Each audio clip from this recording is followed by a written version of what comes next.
Un grand mystère dont vous avez souvent parlé. Nous avons relayé vos interrogations. Il y a des scientifiques, des chercheurs qui ont travaillé sur le sujet.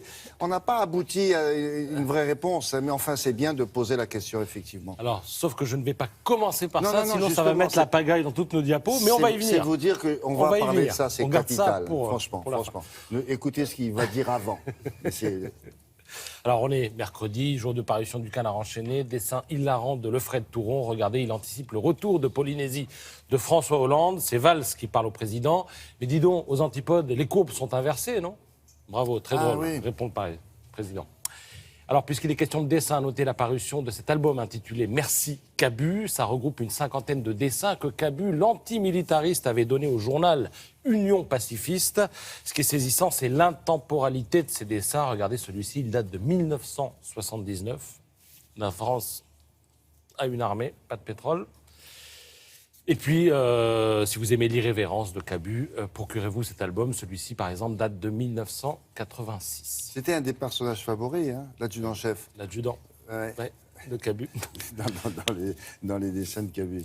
Alors ce matin, sinon dans la presse, Caprio par-ci, Caprio par-là, Caprio ici et là, Caprio est partout à la une. Il collectionne donc les unes avec la sortie de The Revenant.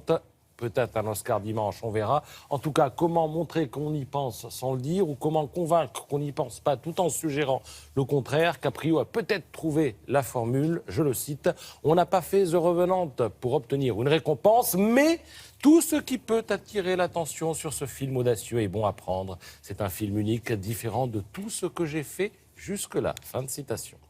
Alors on en vient à ce dont vous parliez, William. Il est question de mode ce matin dans les journaux. Regardez quel est le point commun entre ces quatre mannequins. Prenez votre temps, prenez votre temps. Et pour vous aider, on vous a mis une photo des visages. En réalité, il ne s'agit pas des vêtements. Concentrez-vous sur le visage des jeunes filles.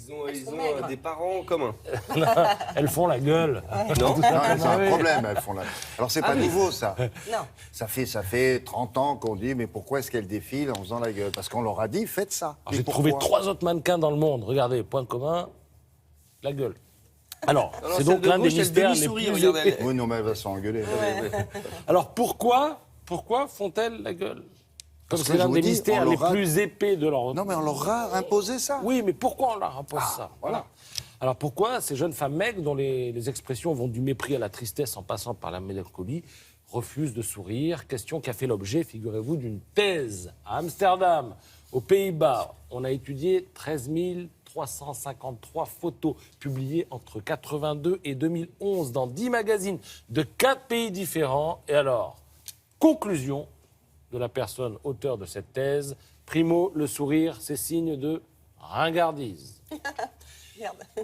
Secondo, le sourire serait vulgaire, car trop fréquent dans les magazines Des populaires. fois, il y en a qui sourient et qui disent, voilà, les deux à la fois. Des gros mots. C'est coup double, ça.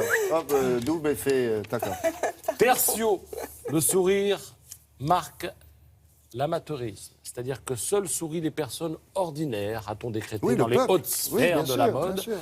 Tout magazine confondu, lorsque vous les prenez, 85% des photos montrent des personnes qui sourient. Donc l'air grognon permet de se différencier, de marquer une différence et de ce fait devient Hein? une marque Alors, de professionnalisme. c'est- J'arrête de me marrer, hein, c'est fini. Oui. monsieur. Ouais, mais Si vous voulez faire moi partie aussi. d'une élite, arrêtez de sourire. Faites la Non, gueule, jamais. faites la gueule, vous passerez pour un pro, vous passerez pour un membre de l'élite. Et tout ça, bien sûr, est conditionné aussi par les photographes qui interdisent aux mannequins Alors, de sourire. il y en a il y en a une en tout cas en France, mais c'est quasiment la seule à avoir refusé ces codes-là, c'est Inès de la Inès de la Fressange. Et alors elle défilait, elle était assez insolente. Vous voyez, elle sourire. Alors ça, c'est pas bien, mais personne n'a pu l'empêcher. Et quand on le lui reprochait, elle disait « je vous je vous emmène ou je vous embrasse. Oui, et aussi je vous en... hein, Voilà. C'est cela, c'est cela. Merci beaucoup.